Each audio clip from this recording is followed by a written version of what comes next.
general lectures, there's some things that I do and I've seen from an academic viewpoint that can be really helpful for people. And one of the biggest things that I've seen is, how do we fail forward? How do we move on from not passing a test, or paper, or how do we recover from that? So, I'm a college professor. I do things. I have a huge success or a huge research interest in how we manage risk, and background is mostly information security and cloud computing. So I see a lot of risk in the things we do. I see a lot of risk in how we manage our day-to-day lives, and that includes taking a test. And I'm absolutely fascinated by how people take tests. All right, so a lot of research on the subject: test taking, writing, not passing an evaluation, how to bounce back from that. And today we're going to kind of look at how to make a plan for when something goes weird, because it's guaranteed something's going to go weird. And honestly, we all don't pass 100% of the time. If you ever have anyone tell you that they are correct 100% of the time, run away from them. That is not possible. Statistically, mathematically, absolutely not possible to be accurate 100% of the time. The thing I love about it is this quote from Elon Musk, and I really like that, and that we expect it to explode. It's weird if it doesn't explode, frankly. And that's a big one, right? We all do the things we do. There's going to be a point where something didn't go right, and that's not just for Elon Musk. That's for probably all time, honestly. You take a look at our heroes here. You've got Thomas Edison, Albert Einstein, Vince Lombardi, and Babe Ruth. These are all our heroes. These are all people that did amazingly cool things. The Thomas Edison's teachers basically thought he was too ill-informed to learn anything. And that he did thousands of unsuccessful attempts to get to where he wanted to go. And he was really comfortable with it in terms of making sure that people were able to get to where they wanted to go, and he was able to get his process. Albert Einstein, again, special case. He didn't speak until he was 4 years old, didn't read until he was 7. So, everyone thought that he was just not going to make it. That he was too slow, basically, forever adrift in foolish dreams. Expelled from school, didn't get into his college of choice. He did eventually learn to speak and read, even do a little bit of math. Right, so Albert Einstein's pretty good. Vince Lombardi, I love this one because we have a trophy now, a Vince Lombardi trophy. And early on in his career, someone said he possesses minimal football knowledge and lacks motivation. And again, I like what he wrote later on in life, which is, it's not whether you get down, it's whether you get back up. So we all have those events, whether personal, private, or professional, that knock us down. And it's whether you do get back up or how you manage that problem. And then the Babe Ruth, everybody knows that he is probably one of the best baseball players ever. And he hit 714 home runs, but what we don't talk about is that he struck out 1,330 times. So almost 2-1, right? He did a lot of home runs, but he did a lot of strikes along the way. So, it's interesting that other people once explained that winners make the most errors and are the most unconcerned about them. So I'm not immune to this. This is a test score from a test I took for the AWS Cloud Developer. And, there's a lot of things I did not do that would have helped me pass this test. I spent less than a week listening to videos, and that's all I did was listen to videos. I didn't do any practice exams. I didn't read anything. I just listened to videos in the background, right? I didn't even pay attention to the videos. I just listened to them. Not doing any of the practice exams, I think, was a big one. I think overconfident. I have a lot of AWS certs, and I was overconfident in terms of how AWS wrote exam questions, what they would be looking for. I was going to rely on prior knowledge. It didn't work on this one because it's all new knowledge in terms of being a cloud developer. Way overconfident again. I didn't sleep the night before, and that's the thing with me. I have test anxiety. I'm always going to have test anxiety, and that's the thing. So I probably won't sleep the night before. I won't sleep well. I know this, so I'm going to do things to make sure I drink a lot of coffee. At that point, I should have probably not taken the test, but I said, hey, I'll just take it and see what happens. And next thing I know, I need a lot of improvement. And I was already spun up from the day, right? I've already got test anxiety going. I got a lot of other things going on. So yeah, I took the test and did not pass. And that's okay, right? So I'll go back, take it again, pass it again, and be good to go. It's one of those things. I'm not going to let an AWS exam, take me down. It just really depends on how much your fear of failure will get in your way.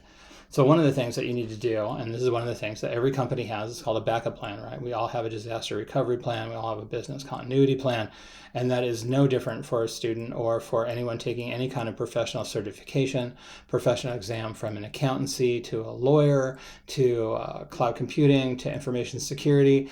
We all have to take tests to prove that we're confident. And that's where our backup plan comes in place, because not everyone is going to pass their exam the first time out. One of my spouse's friends actually had to take the social worker exam like 5 times to get their license, and mostly just because it's not because they didn't study, it's not because they didn't practice, it's just because he couldn't wrap his head around the way the questions were asked, and really needed a lot of support on that. So if you're going to do your AWS or your CompTIA exams, everything has a 14-day rest between tests. So if you fail on one attempt, you have to wait 2 weeks. So what are you going to do with those 2 weeks, right?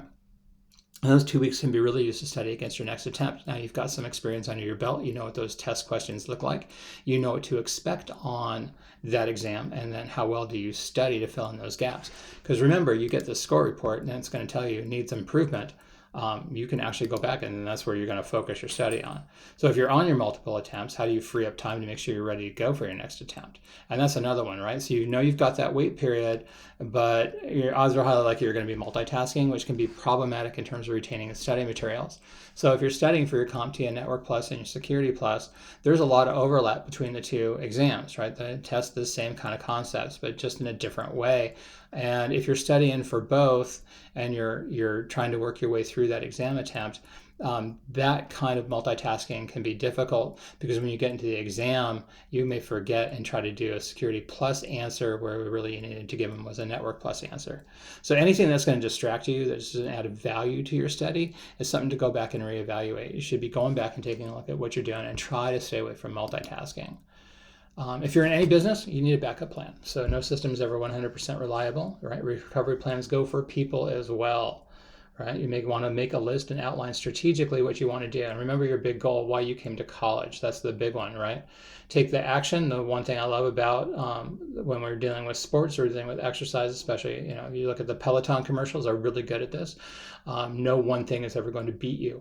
Right. And that's important, right? You need to make sure that you step back up and get back on that test or that exam cycle. And then organize your plan, be realistic about the time you have to do this. Just because there's a mandatory 14-day wait doesn't mean that you can do it in 14 days. You may need 30, right? And then write down your plan.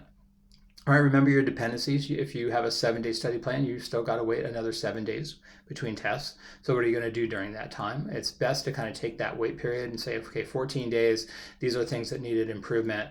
This is how I'm going to focus over the next 14 days and be ready to go to take the exam, all right? Or 30 days. But be realistic about the time that you've got, right? Don't try to be overly optimistic about that one, right? You want to be overly optimistic about yourself, but you need to be realistic about the time you've got.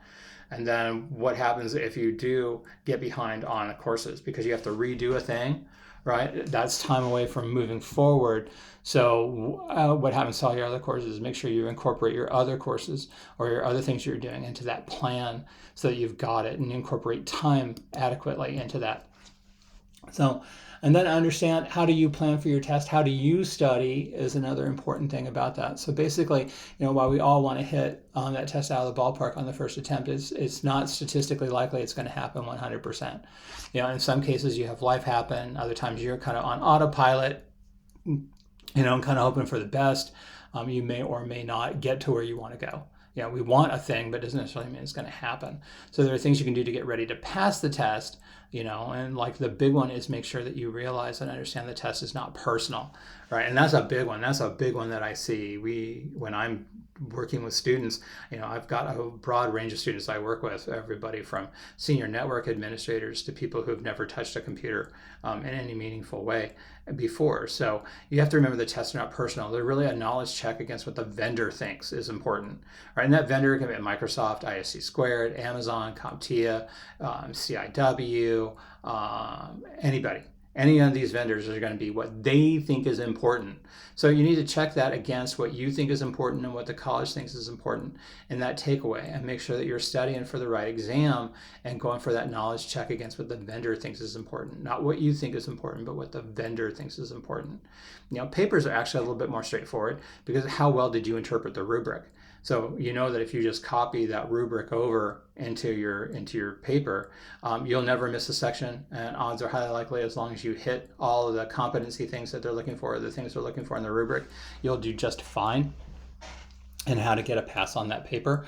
If you find yourself thinking I'm a failure, it's important to know that you're not, right? Because There are things you can do to change how you feel about it, but there are better ways and more healthy ways of coping, taking some of the fear out of not passing, and then help you reduce the pain so you can bounce back better than before. So lots of really important bits and pieces on that, because in a lot of ways we're really our own worst enemy. And there's a lot of things that we feel when we're working through not passing an evaluation. There's a lot of things that we don't really understand, or we don't want to understand, or we just let ourselves run with it. So there's a website called Verywell Mind that's got some really healthy ways to cope with failure, and the link's there in the file. Definitely go take a look at it. It's well worth going, because as an instructor, I have dealt with students that had that sense of hopelessness, and the first words out of their mouth is, "I'm an academic failure." That student got a 98 out of 100 and considered themselves an academic failure. I've had other students that got, an 80 out of 100, and they were overjoyed because that was a really hard thing for them to do. It was a really hard section of the course. They were having problems understanding it. So the fact that they even passed, they were overjoyed with. So it depends on where you're coming from, right? Anxiety, again, I have test anxiety both before and after the test. I will ramp myself up before a test, and I will ramp myself after the test. I'm used to getting a lot of instantaneous feedback on scores. So I took a test for Alibaba Cloud, and I didn't get a score report right off the bat. I didn't know if I'd passed or failed. So I'm like, tripping. I'm like going, oh my God, did I pass the test? I don't have a score. I don't know. And there's nothing worse than not knowing, right? So you go back, you're on the help desk, you're on the helpline with people who are running the exam, and they're like, well, I don't know. Just wait for the score report to come out. And I go, well, I don't have a score report yet. I don't want to wait. I waited an hour and a half for the score report, and I passed the exam. I'm happy about that. But man, that was a pretty hard stopping hour and a half waiting for that score report to come through. And that test anxiety for me is a very real thing, both before and after. So something to think about. How do you calm yourself? So I actually went for a walk. Had to take a hike. I just went for a walk around the block a couple of 8 or 9 dozen times until that score report came in, and I was happy.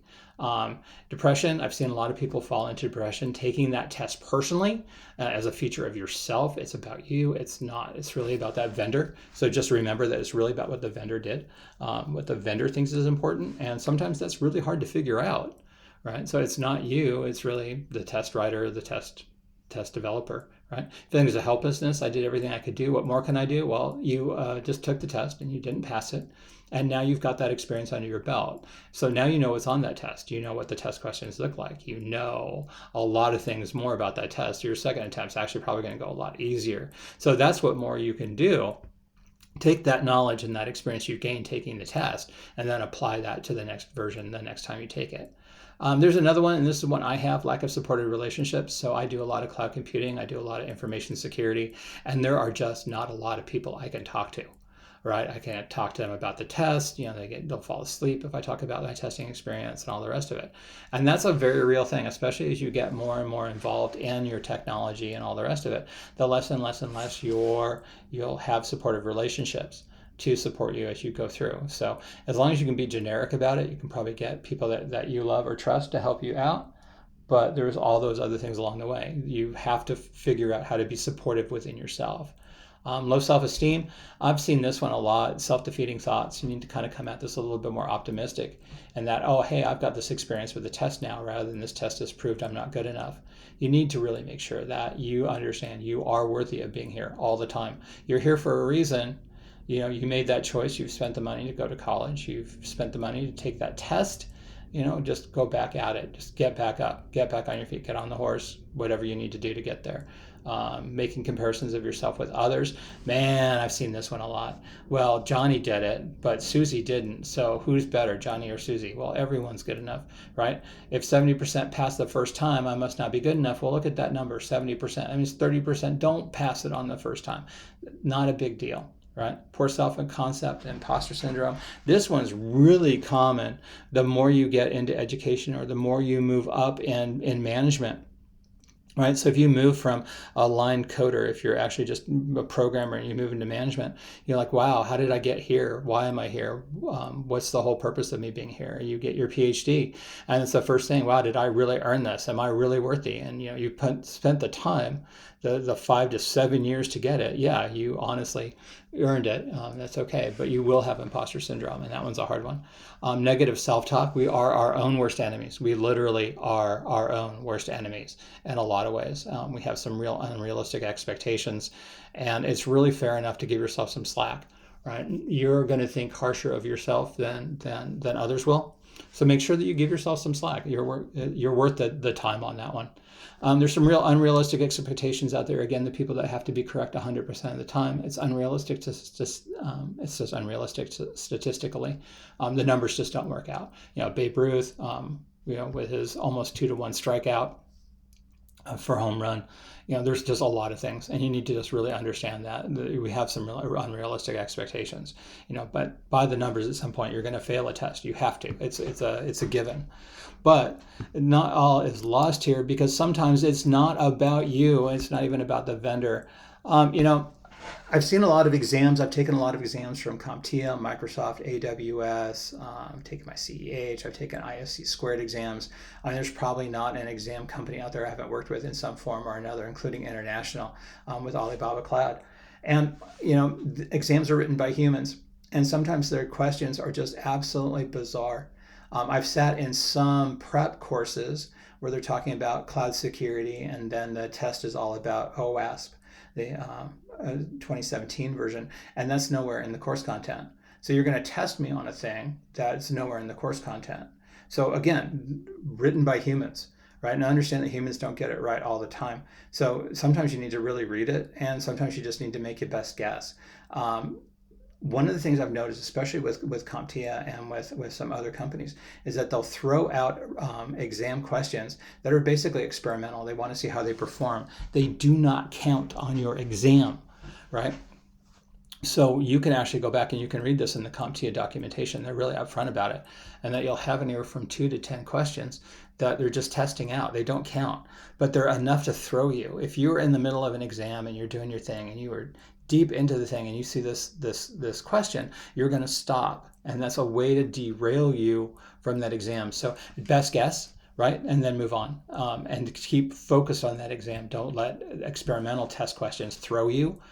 That's a big one. I've seen that across all vendors that I've worked with. So there's basically 3 ways students react in my time of teaching. I've seen students not pass a lot of tests, right? Even I have not passed a lot of tests. They're going to act in any one of 3 ways, and they're going to refuse to believe it. They're going to blame it on the test not testing real world. And of course it's not. It's testing what the vendor thinks is important, not your knowledge about a thing. They're testing what the company thinks is important for you to know about their product, right? You refuse to believe it, and these are more fun.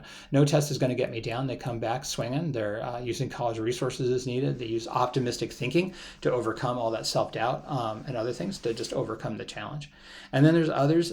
There's not so many of these refuse to believe it and say forget it and walk away, right? You're in college. You've spent money to do a thing. You want to make sure you don't walk away from what you've invested already. I mostly see this with someone that's just starting college, that they'll walk away. It's more rare when you're into it, 2 or 3 years.